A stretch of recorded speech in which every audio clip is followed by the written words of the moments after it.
Gaza, जो अब दुनिया की सबसे बड़ी मानवीय त्रासदी का प्रतीक बन चुका है। यहाँ रोटियों के लिए कतार में लगना अब जीवन का जैसे हिस्सा बन चुका है।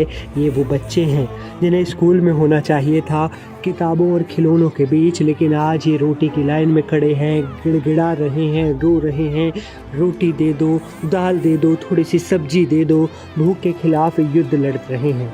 गाज़ा में आज कोई युद्ध नहीं, लेकिन मौत रोज होती है भूख से, कभी गोली से, कभी उस खामोशी से जो मदद के नाम पर पूरी दुनिया की बेबसी को चुपचाप देखती है। ये भूख नहीं है, ये एक चीख है जो हर उस इंसान की आत्मा को झकझोर देती है जो इंसानियत में अब भी यकीन रखते हैं। गाज़ा के लोग कहते हैं कि हम कुछ नहीं चाहते, बस हमारे बच्चे भूखे ना मरें, हमें रोटी की लाइन में लगे हुए गोलियों से ना भूना जाए। रोजाना हजारों लोग सिर्फ खाना पाने की कोशिश में अपनी जान दांव पर लगा देते हैं। कुछ को एक रोटी मिल जाती है और कुछ को सिर्फ इंतजार।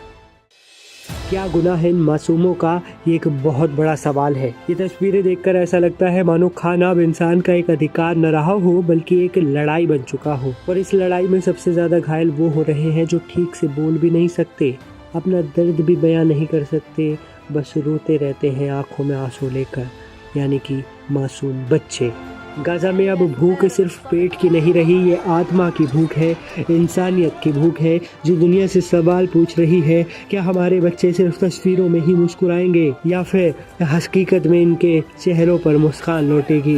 भूख सबसे बड़ा हथियार यहाँ है और सबसे बड़ा जुल्म भी यही है। इस बीच खबर आ रही है कि इजराइल ने गाज़ा को लेकर एक खुफिया प्लान बनाया है, जिसकी जानकारी न्यूयॉर्क टाइम्स ने अपनी रिपोर्ट में डिटेल में दी है।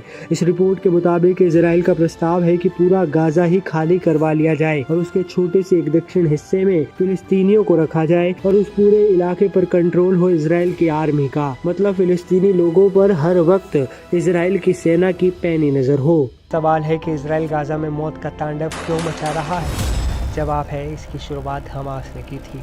दिन था 7 अक्टूबर 2023, जब हमास के लड़ाकों ने इजराइल में कत्लेआम मचाया था, जिसमें 1219 इजरायली नागरिक मारे गए, 251 बंधक बनाए गए और उनमें से 49 अभी भी गायब है। गायब हुए 49 लोगों में से 27 लोगों के मारे जाने की पुष्टि इजराइल की सेना ने कर दी है। बाकियों का अभी भी कोई पता नहीं। हमास किसी पाप का हिसाब बराबर अब इजराइल कर रहा है, फिलिस्तीन को कब्रिस्तान बनाकर। इजराइल में लगातार प्रदर्शन भी हो रहे हैं। लोगों की मांग है कि इजरायली सरकार हमास के चंगुल से बंधकों को रिहा करवाए। इजराइल की राजधानी तेल अवीव में भी लोग सड़कों पर उतरकर प्रदर्शन कर रहे हैं और अपनों को रिहा करवाने की अपील सरकार से कर रहे हैं। वहीं इजराइल के पीएम बेंजामिन नेतन्याहू कहते हैं, जब तक हमास को पूरी तरह खत्म नहीं कर देते तब तक कोई बातचीत नहीं होगी। हालांकि दावा किया जा रहा है कि फिलिस्तीन में इजराइल के हमले मासूम बेगुनाहों को भी मौत की नींद सुला रहे हैं। यही वजह है कि ईरान के supreme leader Ayatollah Ali Khamenei ने सिर्फ इजराइल से अपील नहीं की, बल्कि पूरी दुनिया से कहा, अब चुप रहने का मतलब है इस नरसंहार में शामिल होना।